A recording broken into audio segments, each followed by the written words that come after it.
Welcome to the show. A reporter told the truth about Donald Trump, and he has now lost his job. This is what the media environment looks like under Donald Trump.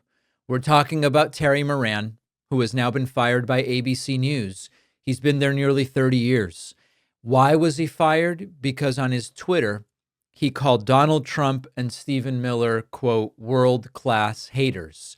That is it. That's the reason. Now, we're going to talk about journalistic standards. We're going to talk about whether it is appropriate for a supposed reporter to be putting out opinions on social media. We'll get to that in a moment. ABC News is formally saying that this was a violation of their objectivity policy, but I want to be really real about what this is. This is about power and fear. Power, fear, and loyalty are the most important currencies and prisms through which the Trump administration interprets, analyzes, and concludes. And it is about a quieter way in which authoritarianism spreads. It's not mass arrests. You don't threaten Terry Moran with an arrest. You create an environment through lawsuits and threats where ABC self-censors and punishes employees who put out such opinions. And that's maybe the most chilling part of all of it. ABC News chose to fire Terry Moran. Now, let's look at the tweet in question just to remind ourselves what Terry Moran posted on June 8th was, quote, "The thing about Stephen Miller is not that he's the brains behind Trumpism. Yes, he is one of the people who conceptualizes the impulses of the Trumpist movement and translates them into policy, but that's not what's interesting about Miller," wrote Terry Moran. "It's not brains, it's bile. Miller is a man who is richly endowed with the capacity for hatred. He's a world-class hater. You can see this just by looking at him, because you can see that his hatreds are his spiritual nourishment. He eats his hate.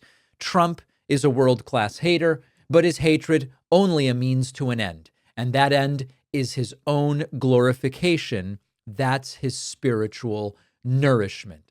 That's the tweet for which Terry Moran was fired. No government goons stormed the building. No executive order to say if you put out opinions like this, you'll be punished. ABC saw the writing on the wall and it decided to fall in line. Now, what would the reasons be? Well, maybe it's the fear of losing access. Maybe it's pressure from Trump's press secretary, Caroline Leavitt. We played a clip of her 2 days ago demanding accountability. Maybe it was the $16 million settlement that ABC quietly paid Donald Trump just a few months ago over certain things that were said during George Stephanopoulos' show. But no matter what it was, this is not an instance of censorship imposed from above. It's censorship that was preemptively embraced. And that is how authoritarianism often works. Not with a bang, but with a whisper.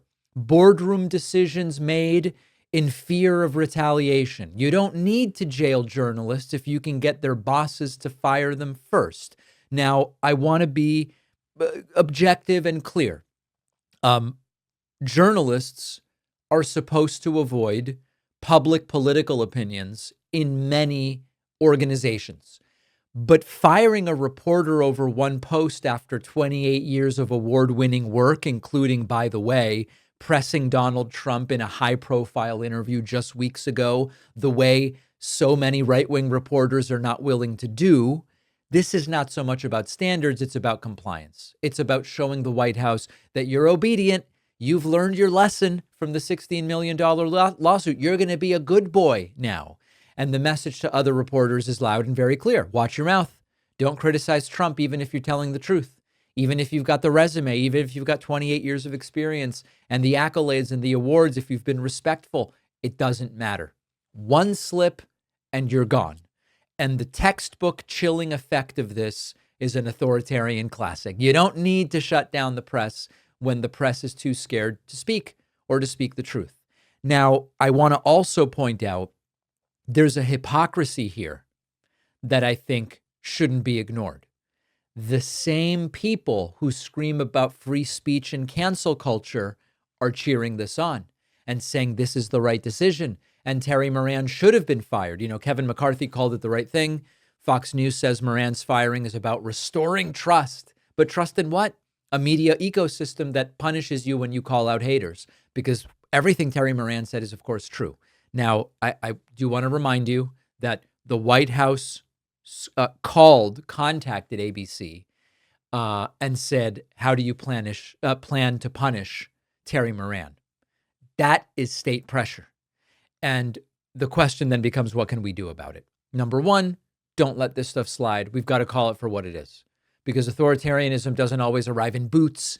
It shows up in boardrooms, lawsuits, firings, suspensions, investigations, and in the HR office. Two, support the reporters who have the courage to speak. I saw that our friend Ben Meiselas over at Midas Touch put out a message to Terry Moran saying, you're welcome at Midas Touch. We've got the numbers. You can have just as big a reach as you did at ABC News. You're welcome here. And support outlets that haven't sold their spine for access or settlement money. Silence is the point. They want me to stop talking. They want you to stop talking. They want Terry Moran to stop talking. Later in the show, we'll see what they plan to do to protesters at Donald Trump's birthday parade celebrating the anniversary of the army. They don't want any protests. Any protesting, Trump says, will be met with big force. The fascism isn't over the horizon in some distant place. It's here right now, and the people in charge don't have a clue. That's what I want to talk about next.